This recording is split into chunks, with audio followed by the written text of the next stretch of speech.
Hi friends, welcome back to Sheena's Homestead. Today I have an episode for you on how to pollinate zucchini and other types of squash. Now you might have thought, what? We have to pollinate those ourselves?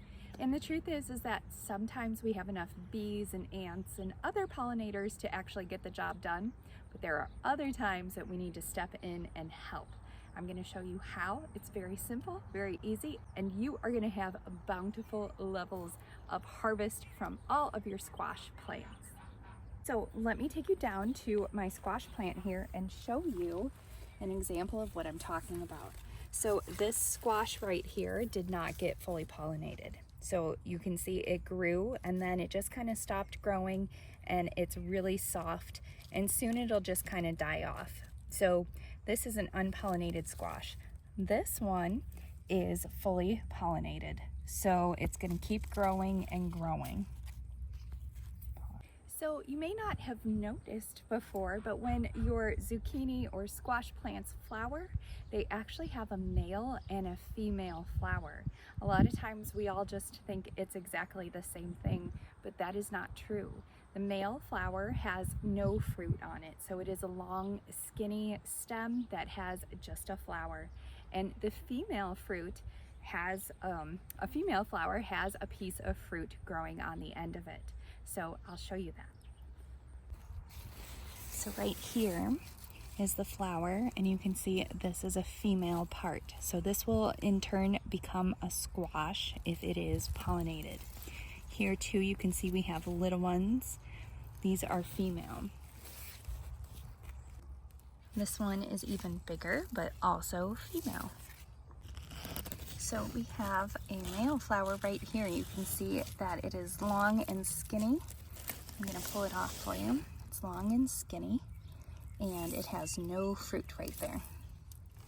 Okay, so now we're going to take this male part of the flower, and we're going to open it up.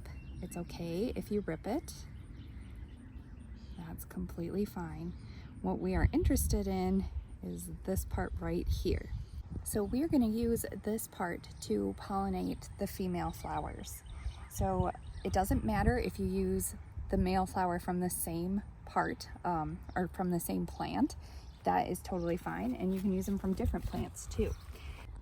So we're going to take this male flower, and as you can see, this is the female flower. There was just a pollinator in there, so that is wonderful and great. Now if you can see in there, oh my goodness, there are like 6 honeybees inside there. That is amazing. Okay, I don't want to disturb them, so I am not going to stick this in there, but how awesome. So we're just gonna let them be. Okay, so no pun intended on letting those bees be. But here is another one, and it is okay that the flower is wilted at this point. You can open it up just a little bit like this. And what you want to do, here I'll make it bigger so that you can see better. You want to take your male part right here and just touch it to the outside here of the female flower. And that is considered pollinated. So here you can see this is a female squash that is about to grow.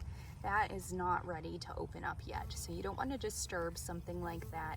We'll let it be until its flower forms a little more, and then you'll be able to use your male flower to help pollinate this one.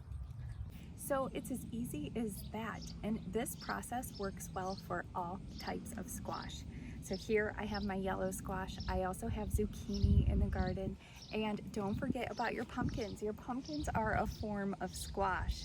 So you can see here I've got quite a few large ones. I did pollinate those myself. Sometimes the pumpkin ones can be a little hard to get pollinated because they just have such large leaves that cover the fruit and the flowers. So it makes it a little harder for pollinators to get in there and do that.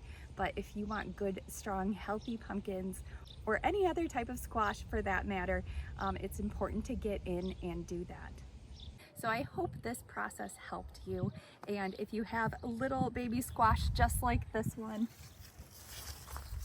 that have just stopped growing and are a little too soft and flimsy, it just means that they didn't get pollinated very well, and you can help them along with that process. It's super easy, it's super quick, and you get beautiful results in your harvest. So please don't forget to like, comment, and subscribe for more content just like this. I am always out in my garden and I love to help others, so I hope this video helped you. If it did, give me a thumbs up and a subscribe, and I can't wait to see you again on Sheena's Homestead. Bye, friends.